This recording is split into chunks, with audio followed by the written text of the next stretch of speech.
Olá a todos, sejam bem-vindos à nossa continuidade dos estudos de Contabilidade Pública 1. Hoje, aula 3, Contabilidade aplicada ao setor público. Aqui mais uma vez a unidade 1 completa para vocês se localizarem. E aí, para iniciarmos, a primeira coisa que nós precisamos entender é o que é CASP, né? C-A-S-P. A contabilidade aplicada ao setor público pode ser entendida como um dos ramos da contabilidade, porque ela vai estudar, ela vai orientar, controlar e até mesmo demonstrar a forma de organização e execução da fazenda pública.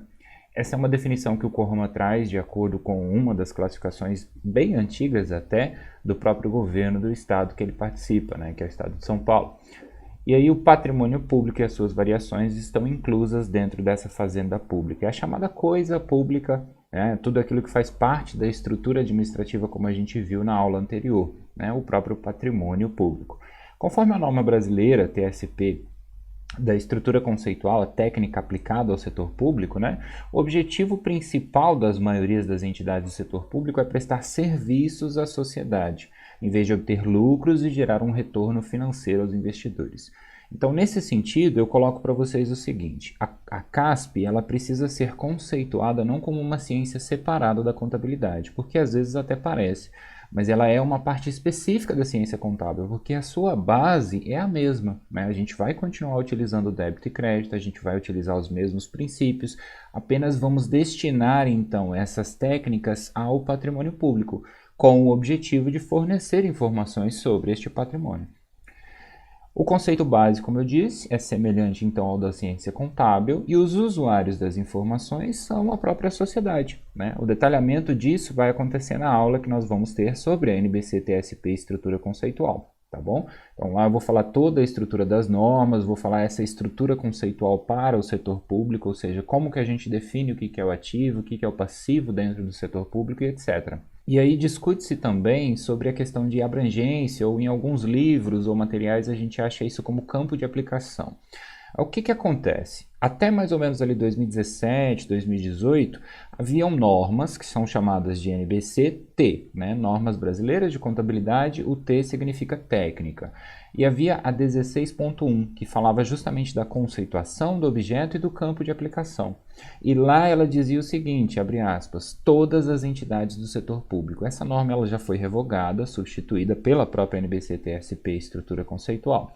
Mas o dilema é o seguinte, que antigamente não havia uma definição exata ou clara, então a norma veio e falou, olha, é para todas as entidades. Aí começou uma discussão e algumas entidades do setor público, principalmente da administração indireta, né, que são aquelas entidades paraestatais, como a gente viu na aula anterior, elas não tinham essa necessidade, na verdade. E aí, com o avanço dos estudos, com as discussões, percebeu-se, né, com a defesa de ambas as opiniões, percebeu-se que algumas dessas entidades não teriam essa necessidade, né? Principalmente o que a gente chama de empresa estatal independente, tá? Porque aí existe uma subclassificação, a gente tem lá fundações, autarquias, empresas estatais, etc., né? Vocês vão se lembrar de acordo com a aula anterior. Dentro das empresas estatais, a gente vai ter as empresas estatais dependentes e independentes. Então, na verdade, existe aí uma subclassificação que fez com que, a partir dessa discussão, a gente entendesse que as empresas estatais independentes não estariam, então, obrigadas à utilização da contabilidade pública. Tá? Elas podem fazer, mas não são obrigadas. Os demais, o restante da administração pública direta e indireta, estão obrigados de acordo com a própria norma. A norma, apesar disso, fala sobre a utilização de RCPGs, que a gente também vai estudar mais a fundo, que são os relatórios contábeis de propósito geral. Mas, basicamente, são as demonstrações contábeis, é a ideia da utilização do PCASP, o plano de contas, o manual de contabilidade aplicada ao setor público e etc. Tá? Então, todo esse dilema a gente vai fazer um desdobramento maior em aula futura. Eu só trouxe essa questão para que não fique vazio, para que vocês possam saber e já começar a ter essa dimensão de que praticamente todo o setor público, pelo menos o principal aí do setor público, vai utilizar uma contabilidade, digamos assim, diferenciada, né? Aplicada às especificidades daquele ramo, né? Daquela área, que é a administração pública. Então aí algumas terminologias a seguir para a gente poder já ir se familiarizando e eu não precisar repetir todas as vezes, para que até facilite a pesquisa de vocês e a associação por termos, né? Então, a administração pública, como a gente viu, é o aparato de pessoas e de toda a infraestrutura, né? O chamado patrimônio, destinado então a oferecer os serviços ou produtos, em alguns casos também, mediante o quê? O uso de recursos públicos, como a gente viu, não é para ter lucro, é para oferecer então serviços para a própria sociedade, buscando aquele bem-estar coletivo, tá bom? NBCASP ou NBC-TSP é a mesma coisa, são as normas brasileiras de contabilidade aplicadas então ao setor público. Elas também são chamadas de NBCASP em alguns livros e outros materiais. MCASP é o termo para Manual de Contabilidade aplicado ao setor público, que é editado pelo próprio governo, né? Ele vem apenas sendo revisado desde 2018, mas antigamente inclusive haviam novas edições, 2016, 17, 18, porque haviam ainda algumas discussões e definições a serem adotadas. A gente tem o PCASP, que é o Plano de Contas aplicado ao setor público, que a gente vai estudar também em aulas futuras para entender melhor como é que funciona essa estrutura. Eu vou falar um pouquinho aqui hoje também para vocês terem uma dimensão dessa organização contábil do setor público, tá? Continuando, a gente vai ter a ideia de orçamento público, né, que desde 64 praticamente, o MCASP inclusive faz uma menção a isso, o uso do orçamento por força da Lei 4.320 de 1964 acabou sendo praticamente obrigatório e permitiu ali um controle cada vez maior sobre os recursos coletivos, né, os recursos públicos. Então, o orçamento no Brasil, na administração pública brasileira, ele tem um papel importantíssimo. Por isso que a gente dá tanta ênfase a ele nesse começo do estudo da disciplina. A gente vai ter uma aula sobre princípios orçamentários, a gente vai falar de PPA, LDO e LOA, que é tudo orçamento público. Então, a gente vai falar também de responsabilidade fiscal, tratando então do compromisso que a lei apresentou para garantir o melhor uso possível ali dos recursos públicos.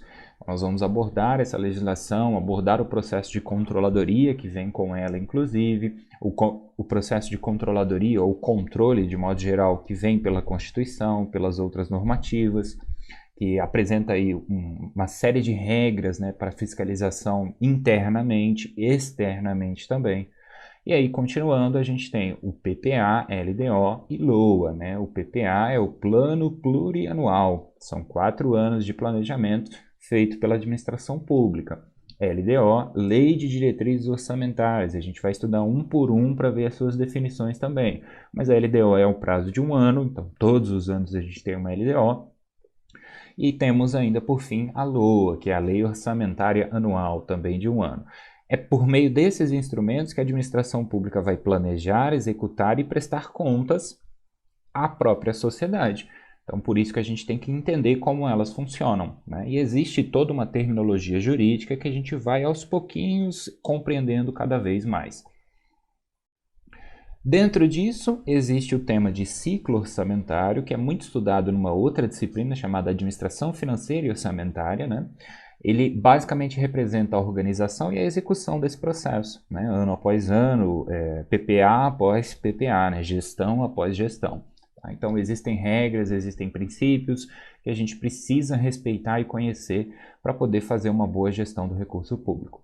O tema Receita e Despesa Pública também vale adiantar para vocês, é muito válido no sentido de estudo antecipado, porque é muita coisa. Então eu garanto que vocês não vão se arrepender se começarem a estudar um pouquinho aqui, um pouquinho ali já. A gente vai ver também com maior detalhamento, mas são muitas classificações, é muita doutrina, é muita discussão sobre essas classificações. Então a gente precisa primeiro entender que as receitas representam então esses ingressos, ou seja, as entradas, e os dispêndios ou as despesas representam as saídas, né, desses recursos na visão da administração pública. Tá? Então, por possuírem diversas categorias e classificações, a gente precisa estudar esse tema separado. E junto ou complementar a eles tem a ideia de crédito adicional, de restos a pagar, que também precisam ser estudados após a compreensão desses conceitos básicos. Tá? Então, mais uma vez, princípios orçamentários, como eu já havia comentado. Aqui eu trouxe os 9 que são citados pelo MCASP, mas vale comentar. Existem muitos outros. A gente pode encontrar isso em livros, a gente encontra isso na própria legislação brasileira, a gente encontra nas definições do Manual de Contabilidade Aplicada ao Setor Público, e etc. Mas eles são o quê? As premissas pela qual a construção do orçamento público é executada, né? Então, é o pensamento que vem antes. Então, por exemplo, assim, a gente precisa de unidade. Unidade vai representar que o orçamento ele deve ser um só. Então, o município ele tem que ter um único projeto de lei que vai definir o seu orçamento. Ele não pode ficar mandando várias vezes isso, né? Ele precisa aprovar de uma única vez e ali dentro daquele próprio orçamento pensar em tudo, desde o valor que ele vai repassar para a administração das escolas, para a parte dos hospitais, na área da saúde, a assistência social.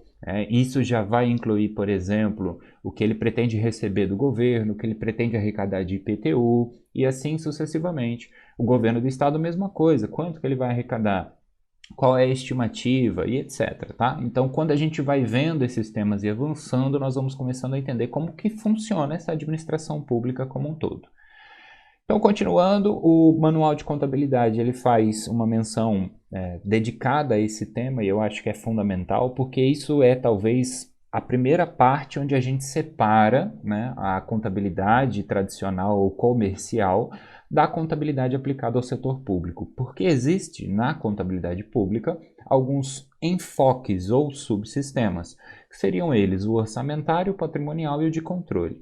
Eu deixei aqui o contexto, né, que o MCASP traz sobre esses três aqui, mas eu quero dizer o seguinte, olha, a ideia de orçamento é para entender como que vai funcionar o orçamento no sentido de previsão, planejamento, né, execução e depois o controle. Tá? Então, esses registros de natureza orçamentária, eles são a base para a elaboração do relatório resumido de execução orçamentária, do balanço orçamentário e do balanço financeiro, que a gente já vai ver que são demonstrações obrigatórias nesse setor.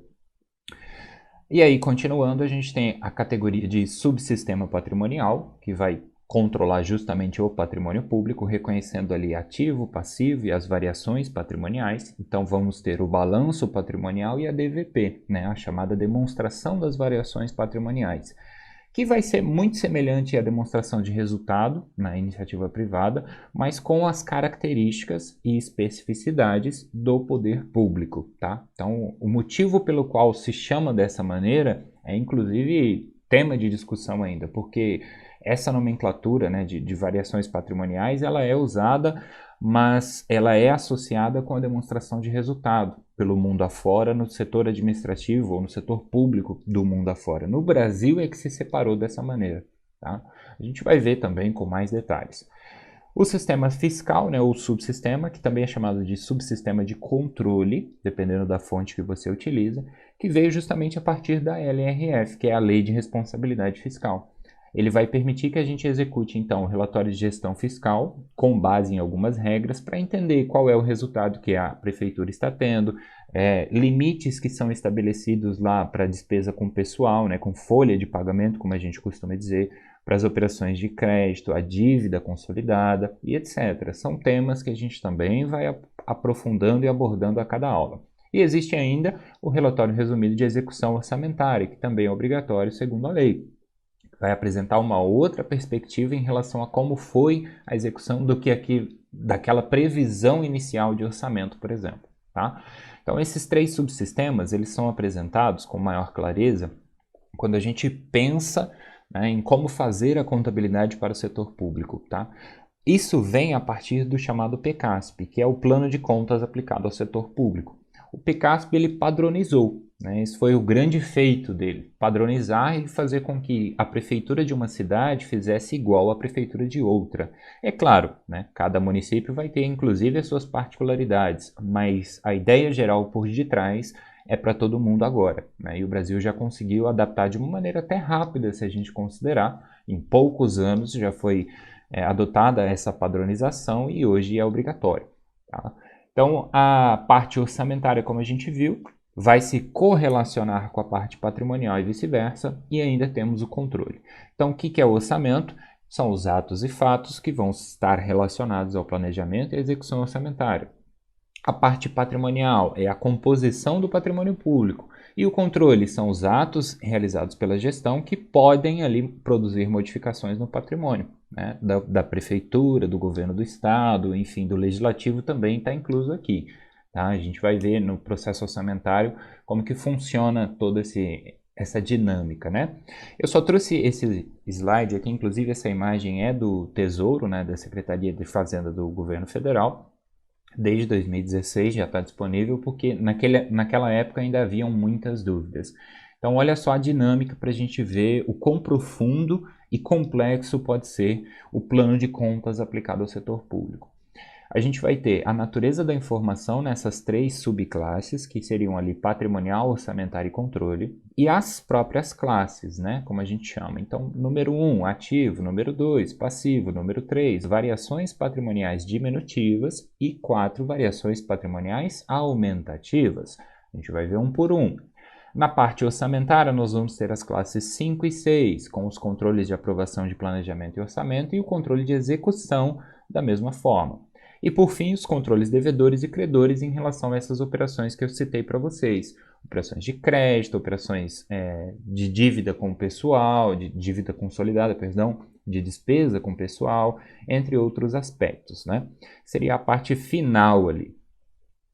Então, essa demonstração aqui da estrutura já nos dá uma dimensão de como é complexo. Agora eu vou mostrar para vocês como está o plano de contas atualizado, só para vocês terem uma noção, tá? Para a gente poder começar a ver isso de uma maneira um pouco mais prática e não ficar só na teoria. Então eu estou aqui no plano de contas, né, da federação, no caso, né, disponibilizado pelo governo federal, e a gente começa observando algumas características. Então dá uma olhada no tamanho, primeira coisa, né? Olha o tamanho do plano de contas aplicado ao setor público. Então, a gente tem muita informação para ser estudada, para ser entendida e tudo mais. Então, a gente vai ter aqui no cantinho esquerdo a classe, o grupo, subgrupo, título, subtítulo, item, subitem. Então, só na classificação dessas contas contábeis, a gente vai ter 7 classificações diferentes, tá? Que vão variar. E aí dentro da classe, aí sim, a gente vai ter ativo, passivo, como vocês viram, variação aumentativa, né, patrimonial aumentativa, diminutiva também, e etc. E assim sucessivamente. Então, para vocês terem uma dimensão do tamanho do plano de contas, e a gente tem aqui o número da conta, né, 1.0000, com a classificação, o título dela, ou seja, o nome, ativo, depois ativo circulante, 1.1, caixa e equivalentes de caixa, 1.1.1, e assim sucessivamente. A descrição, ou a função, melhor dizendo, o status, se ela está ou não sendo utilizada, tá? Tá aqui o status da conta. A gente vai ter a natureza do saldo, que quer dizer o quê? Essa conta, o ativo, ele tem natureza devedora ou natureza credora? O ativo, ele tem natureza devedora. Então, a classificação é dada de acordo. O/F vai indicar se é obrigatório ou facultativo o uso dessas contas. Então, vocês estão vendo, todas elas aqui estão obrigatórias, né, nesse momento. Existem algumas situações que vão ser facultativas em relação ao regime de previdência e em outros aspectos também. E aí existe ainda aqui a classificação de controle para demonstrar se ela foi alterada, se ela foi excluída, incluída e etc. A maioria está vazia porque permanece, né, sem nenhuma alteração nesse sentido. Então aqui é só realmente para mostrar um pouquinho, né, do que seria esse plano de contas para vocês verem a dinâmica do processo. Então vamos lá, 1, ativo, vamos procurar aqui o número 2. Então todas aqui, 1.1, 1.2, ativo não circulante e assim sucessivamente. Aqui, vamos dar uma olhadinha aqui, subir um pouquinho, voltar. Então estou aqui, achei a conta número 2. O 2 vai ser quem? Passivo e patrimônio líquido. 2.1, passivo circulante. 2.1.1, obrigações trabalhistas, previdenciárias, etc. Né? Classificações, como eu falei para vocês. Então, a dinâmica desse plano de contas é o que a gente precisa começar a entender para realmente dominar a contabilidade pública, né? E aí, entendendo isso associado aos lançamentos, às classificações conceituais, a gente consegue fazer com que essa disciplina fique mais fácil. Mas é para vocês terem uma dimensão do tamanho do estudo e do esforço que vocês vão ter que adotar. Na contabilidade comercial, a gente aprende que existem os regimes de caixa e o regime de competência. E qual deles que a gente vai utilizar então quando falarmos de CASP? O artigo 35 da Lei 4.320 de 64, ela diz o seguinte: pertencem ao exercício financeiro, item número 1, as receitas nele arrecadadas, item número 2, as despesas nele legalmente empenhadas. Em outros termos, o que ele está dizendo aqui é, no item 1, vamos utilizar o regime de caixa. No item 2, vamos utilizar o regime de competência. Isso pode parecer um pouco confuso, mas na prática quer dizer o seguinte: quando nós olhamos sob esse aspecto orçamentário, nós vamos ter as receitas sendo tratadas pelo regime de caixa e as despesas tratadas pelo regime de competência. Logo, a gente chama isso de regime misto, ou seja, os dois ao mesmo tempo.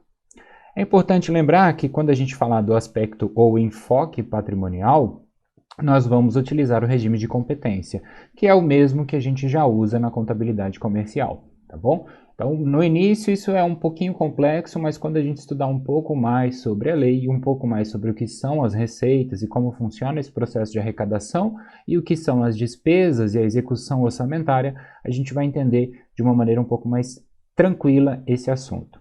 E aí, para a gente continuar, as demonstrações contábeis obrigatórias e aplicáveis ao setor público têm por base a Lei 4.320, a NBC TSP 11, que é a apresentação das demonstrações. A gente vai ter também a Lei de Responsabilidade Fiscal, né, de 2000, que vai destacar ali os relatórios fiscais obrigatórios. Então, a gente vai ter balanço orçamentário, balanço financeiro, patrimonial. A DVP, que é a demonstração das variações patrimoniais, muitas vezes associada à demonstração de resultado, como eu já comentei para vocês. A DFC, demonstração dos fluxos de caixa.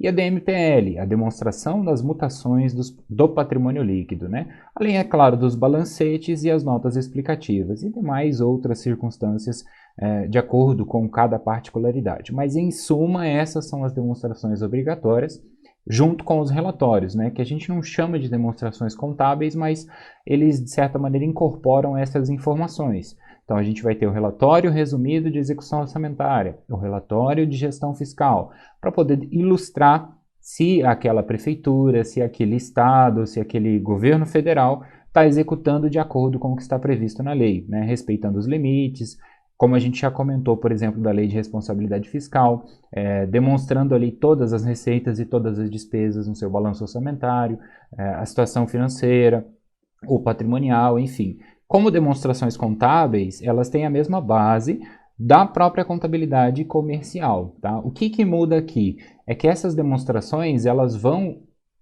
se adequar aos termos e às nomenclaturas e às particularidades do setor público. Então, por exemplo, uma empresa não faz um balanço orçamentário. Por quê? Porque o poder público é obrigado a fazer o orçamento, ter esse orçamento aprovado dentro de determinadas regras e tudo mais. As empresas não são. Então, na verdade, os conceitos, a base dessa informação é a mesma, né?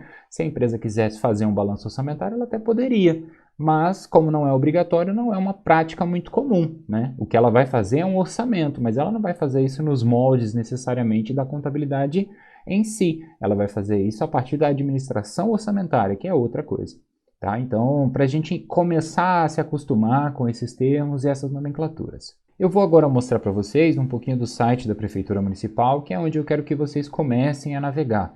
Muito bem, estamos aqui no site da Prefeitura Municipal, tangaradaserra.mt.gov.br, né? Se você está em outro campus, em outra cidade, pode procurar o site da sua prefeitura ou me informa depois e eu acesso com vocês para a gente poder encontrar as mesmas informações. Aqui na capa a gente tem os informes, os avisos, né, que a Prefeitura destaca, e o que nós estamos procurando aqui são essas demonstrações contábeis, tá certo? Então a gente vai vir aqui em publicações, depois a gente vai na aba contabilidade, e dentro dessa aba de contabilidade estarão esses documentos da contabilidade da prefeitura, tá? Então aqui a gente vai encontrar todo tipo de informação. E o que nós estamos procurando nesse momento, apenas para exemplificar um desses que a gente viu agora há pouco, que são as demonstrações contábeis, vai ser um balanço. Então nós temos aqui balancete, balanço, lei de responsabilidade fiscal e relatórios. Então vamos clicar em balanço, depois com calma vocês podem olhar um por um, começar a dar começar a ver esses documentos justamente para poder se familiarizar com essas nomenclaturas. Então olha aqui, a gente tem no dia 10 de março de 2021 a prestação de contas, né, da gestão de 2020 com o balanço daquele ano. A gente vai clicar para entrar e aqui nós vamos ver uma série de documentos. Então, cada um desses documentos vai ser uma dessas demonstrações, vai ser um desses documentos para justamente prestar contas daquilo que foi feito no ano de 2020. Então, vamos dar uma olhada, pegar uma aleatória aqui só para a gente poder ver. Esse aqui já me diz que é um anexo, né, anexo 14, balanço patrimonial. Deixa eu aumentar o zoom para vocês aqui. Então, esse aqui seria o exemplo de um balanço patrimonial. Então, aqui na capa nós temos a data em que ele foi executado, né, dia 31 de dezembro. Ele é postado posteriormente, né, no ano seguinte, por conta dos próprios prazos da lei. A gente vai ver isso também, qual que é o tempo limite para executar essas informações e apresentar elas ao público. Mas vamos lá, o que a gente tinha visto? Balanço patrimonial, tem ali o seu quadro principal, a gente vai estudar ele com calma também depois, mas está aqui, ó, o ativo da prefeitura, o ativo circulante, como a gente viu no plano de contas, caixa e equivalente de caixa. Deixa eu aumentar um pouquinho. Né? E aqui os valores de acordo com o que a prefeitura apurou. Então vamos dar uma olhada, por exemplo, ó, no caixa da prefeitura, o exercício ficou com saldo de R$ 158.332.032,86. Está bem aqui, né? E aí tem as notas que vão acompanhar, o exercício anterior, que é uma obrigatoriedade também do setor público, para mostrar e poder fazer essa comparação em relação aos períodos passados e etc.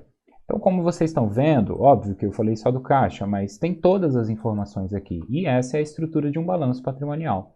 Então, começa a dar uma olhada, começa a investigar, digamos assim, esse mundo, que vocês vão ver que tem muita coisa para a gente aprender. E às vezes parece muita informação ou a gente não conhece os termos, então fica um pouco distante. Mas com o tempo e com o costume, a gente vai começando a entender essa dinâmica. Então tem aqui embaixo também os totais, olha, o patrimônio líquido da prefeitura, todas essas informações que nós, de certa maneira, já estamos vendo. Vou voltar lá para ver se eu consigo encontrar mais algum. Ó, um comparativo da receita orçada com a receita arrecadada. Então, a prefeitura ela vai ter lá primeiro a sua previsão de arrecadação, né, com impostos, taxas e contribuições. Ela vai orçar de acordo com as informações que ela tem de anos anteriores, expectativas futuras e tudo mais. Isso, inclusive, também tem uma metodologia. E aí ela vai destacar, olha, a gente estimou que ia arrecadar 68.841.000 e alguns reais, mas a gente só arrecadou 68.754.000. Então, essas diferenças, elas são justificadas, elas são feitas justamente para detalhar de onde veio a retirada, né, o recurso da prefeitura, com o que ela está arrecadando. O mesmo vai acontecer para o governo do estado, o mesmo vai acontecer para o governo federal. Então, percebam que quando a gente já tem uma base ali do que é a contabilidade, de como essas informações se organizam, conhecer a contabilidade pública e, inclusive, fiscalizar o trabalho do setor público, né, na sua prestação de contas, se o recurso está ou não sendo bem utilizado, fica muito mais fácil. E aí, retornando então, para finalizar, de acordo com o conhecimento que vocês adquiriram, eu quero que vocês pesquisem um pouco mais também e respondam as seguintes perguntas. O que são os subsistemas da contabilidade pública, que a gente viu um pouco aqui, mas eu quero que vocês pesquisem também. Quem deve utilizar a contabilidade pública, né, no sentido de a quem é obrigado usar, por exemplo, o plano de contas. Quem são as entidades que vocês conhecem? É a prefeitura? Dentro da prefeitura, todo mundo utiliza? É o governo do estado? Todo mundo utiliza dentro do estado de Mato Grosso? E assim sucessivamente. Bacana? E por fim, quais são os objetivos das leis, né, 4.320 e a lei complementar 101/2000, para que vocês associem uma coisa com a outra. O que essas leis propõem-se então? Vai lá, dá uma olhada no título, procura pela lei, né, dá uma lida até, pelo menos ali nos primeiros artigos, começa a se familiarizar com essa nomenclatura da legislação brasileira, pesquisa de acordo com o autor, o fulano, o beltrano, cria o seu conceito e explica com as suas próprias palavras. Tá? Então, não quero que vocês simplesmente copiem lá o conceito que já foi apresentado por outra pessoa. Não. Mesmo que baseado naquele conceito, escreva com as suas próprias palavras. Até para você ver qual é o seu nível de conhecimento, se esse conhecimento que o professor está passando aqui está sendo bem adquirido, está sendo bem absorvido, melhor dizendo, né? E esse processo de aprendizagem, de ensino está acontecendo realmente. Belezinha? Obrigado pela atenção de todos vocês. Essa aula ficou um pouquinho mais extensa, tá? Mas vão observando os tópicos aí e eu vejo vocês na próxima aula. Qualquer dúvida, só me mandar uma mensagem, um e-mail, eu estou sempre à disposição. Bons estudos e até a próxima.